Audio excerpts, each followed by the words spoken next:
Guys, welcome back to the shop. Today we're going to take one last look at the supercharged 2.5 liter MERCRUSIER engine in my Briggs body T-bucket here.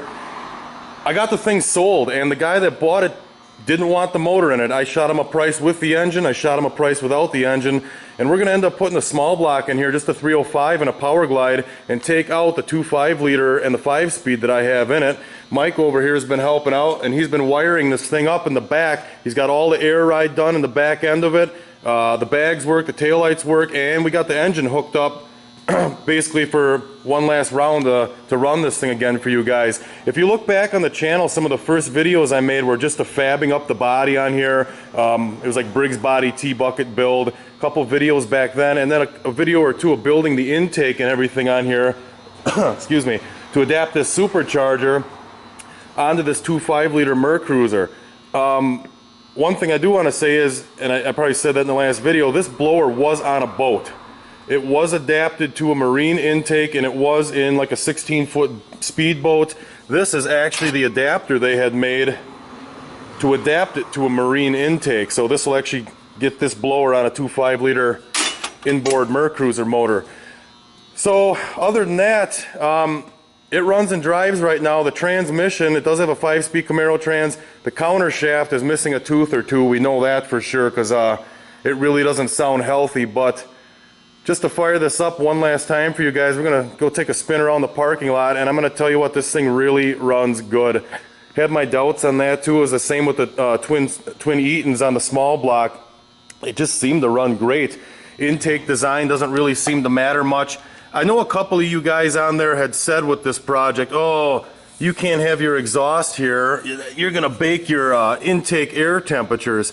Well, you guys are probably messing around with fuel injection and stuff and thinking that's the case, but I'm going to tell you something. When you're having a draw-through, basically what, draw-through carbureted application, when you have a carbureted application, you're pulling fuel in through the intake, you are not exceeding, you're not getting high intake air temperatures. You're actually you need some heat going into that intake to make the thing run properly. And I think I'll show you guys that in an upcoming video. My Buick in the front room, I got that crazy straight 8 Buick with 3 deuces on it. That one I actually had to connect the exhaust pipes to the bottom of the intake, because when you pull fuel in, I was getting a sheet of ice on that thing on an 80-degree day up here. So we'll shoot another video on that, but this thing right now, ice cold, haven't started it all weekend. And we just pushed it back. We're going to take one last ride. I'm not even going to pump the gas on this thing. I'll make sure it's in neutral here. Check this out.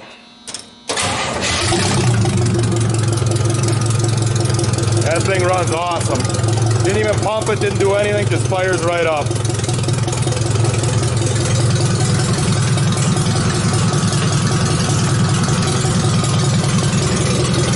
You can hear the compressor running in the back over here. Got most of the air ride wrapped up. Mike got all that done, like I said. Compressor down here on the side. Got our solenoids, everything hooked up. Our air tank. Under the dash here, we have our gauges for the tank pressure in my left and right. Go take this thing for one last rip around the parking lot, guys, because... Go ahead, lift her up. There you go. Go take one last rip in here before we pull the motor, and in the future we'll come up with a different project to put this thing in. And I'm thinking maybe a Model T Coupe, or I know you're not really a fan of that, but maybe a Model T Coupe, or I do have another one of these T-buckets, but I think I'll build something with a roof with that one the next time around. So let's go take one last rip in this thing, and we're gonna pull the motor out today. I gotta get a seat in here. Seats are for wimps.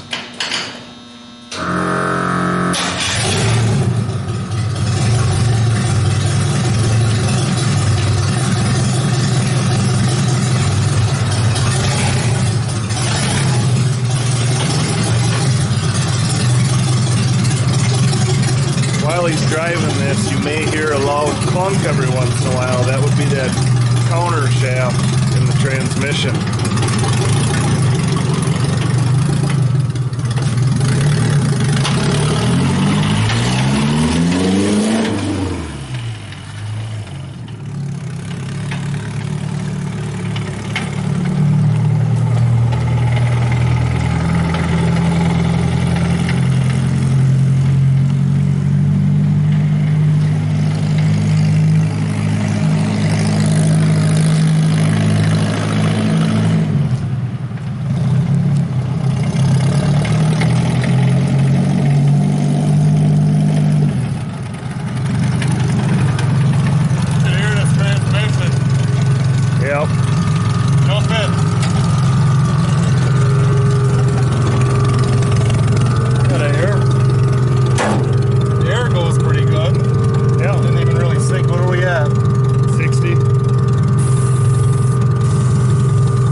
guys, well that's pretty much going to be it. We're going to start pulling this engine out and getting the V8 in it.